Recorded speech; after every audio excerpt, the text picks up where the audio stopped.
Bismillahirrahmanirrahim. Assalamualaikum warahmatullahi wabarakatuh. Perkenalkan, saya Rizky Ramadan, mahasiswa Fakultas Syariah dan Hukum, jurusan Ilmu Hukum UIN Sunan Gunung Jati Bandung. Pada kesempatan kali ini, saya akan menyampaikan tentang pernikahan dini dan kaitannya dengan meningkatnya kasus perceraian di Indonesia. Untuk itu, saksikan pembahasannya. Teman-teman sekalian, banyaknya kasus perceraian yang terjadi pada pasangan muda, terutama yang menikah di bawah usia 30 tahun.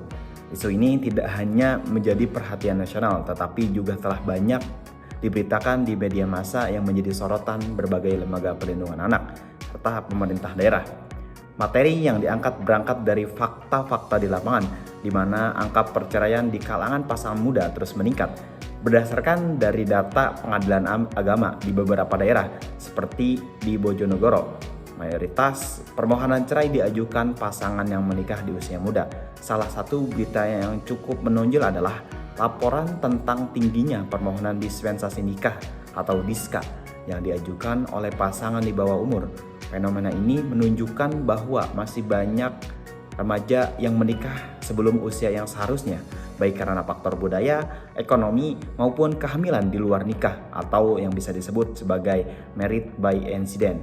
Sayangnya, banyak dari mereka yang akhirnya tidak mampu mempertahankan rumah tangga karena tidak kesiapan mental, emosional, dan ekonomi.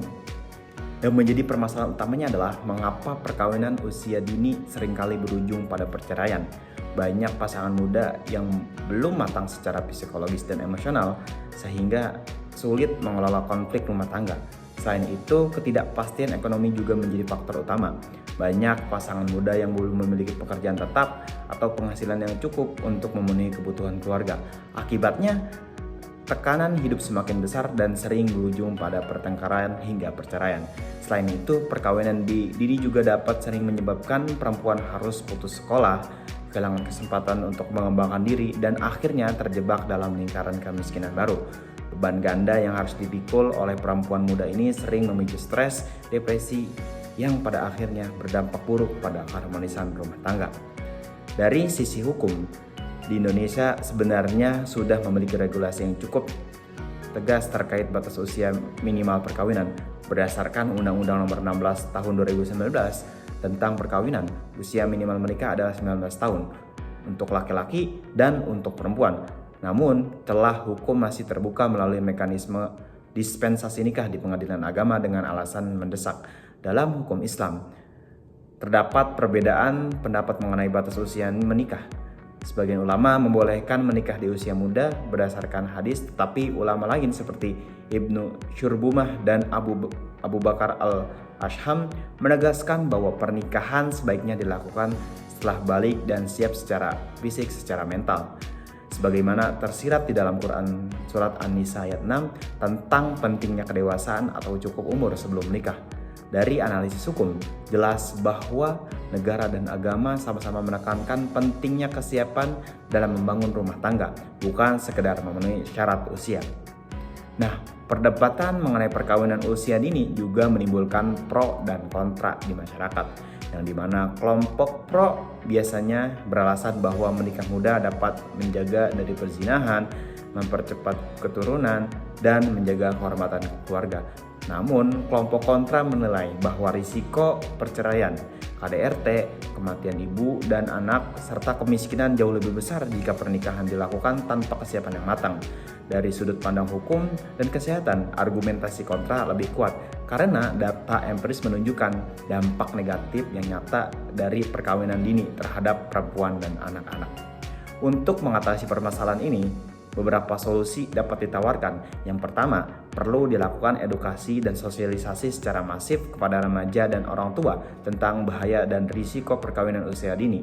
Kemudian pendidikan, seksualitas, dan kesehatan reproduksi harus menjadi bagian dari kurikulum sekolah agar remaja memahami konsekuensi dari keputusan menikah muda.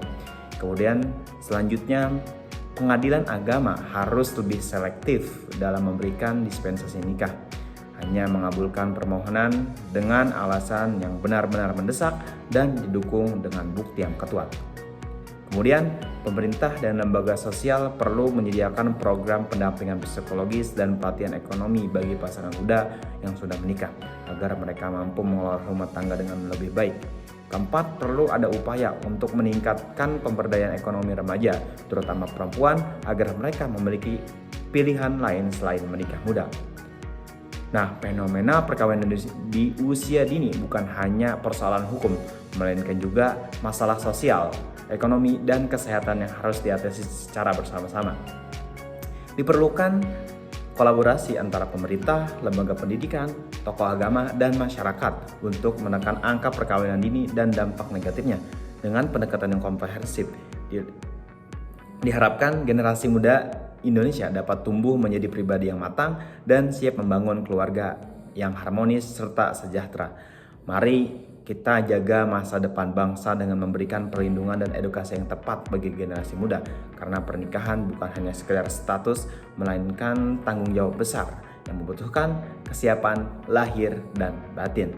Mungkin cukup sekian pembahasan yang saya sampaikan, kurang lebihnya mohon maaf. Wabillahi taufiq wal hidayah. Wassalamualaikum warahmatullahi wabarakatuh.